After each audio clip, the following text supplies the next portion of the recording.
Did you know? The 2008 release of the critically acclaimed Left 4 Dead was in fact not the original release of the Left 4 Dead franchise. It's actually a remake.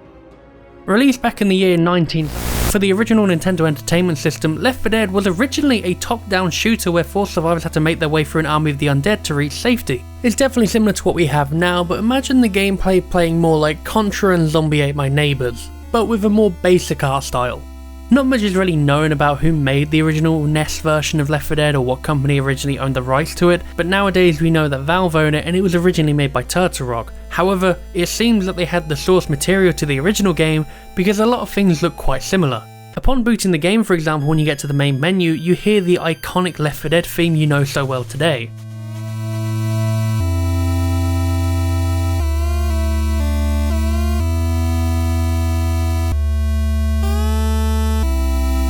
And from here you have the option to select your difficulty and also play in single player or 2-player co-op. Unfortunately, years later I'm emulating this on PC and I don't really have any friends locally to play with, so I'm just going to go in solo. But if my memory serves me correctly, playing this game in co-op doesn't really change a whole lot, it plays pretty much the same way. It's just obviously you have 2 people on the screen and you'd be sharing resources that you find throughout the game. Once you select a mode, you'll then be presented with the character select screen, and from here you can choose to play as one of 4 characters: Bill, Francis, Zoe and Lewis.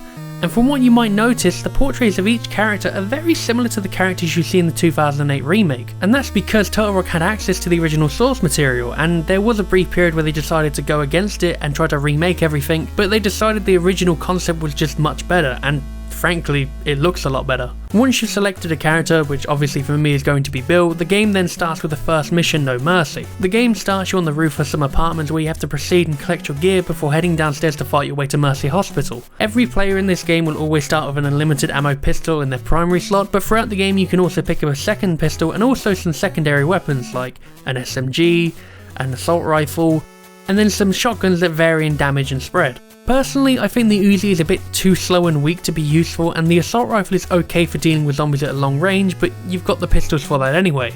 So for me, I would rather stick with the shotgun or the auto shotgun. Especially when the game starts to throw special infected into the mix, as they get a lot stronger throughout the game. You have enemies like the Hunter, which will pounce you and deal damage immediately while you have to try and button mash to get it off. The Boomer can spit and deal damage from you at long range, the Smoker can grab you from afar, and if you're unfortunate enough to start with the Witch, she'll begin to chase you, and if you don't kill her in time, she'll kill you in one hit. Which means you then have to start the entire level again, which isn't too bad, but the problem is you lose all the equipment you had. So if you're further into the game and you've reached a checkpoint, let's say you have a better shotgun and the safe room doesn't have that kind of shotgun, you're then going to have to use the basic weapons to make your way back up there again. Luckily, the good thing about playing on single player is the safe room has equipment for 2 players, so you can just be selfish and take everything you need. Upon making your way to Mercy Hospital and reaching the final safe room, you'll fight your way to the rooftop where you have a bunch of supplies to fight a lot of zombies. But also, the final boss, which is going to be the tank. Or at least, that's what I think you do, because I've never actually done it.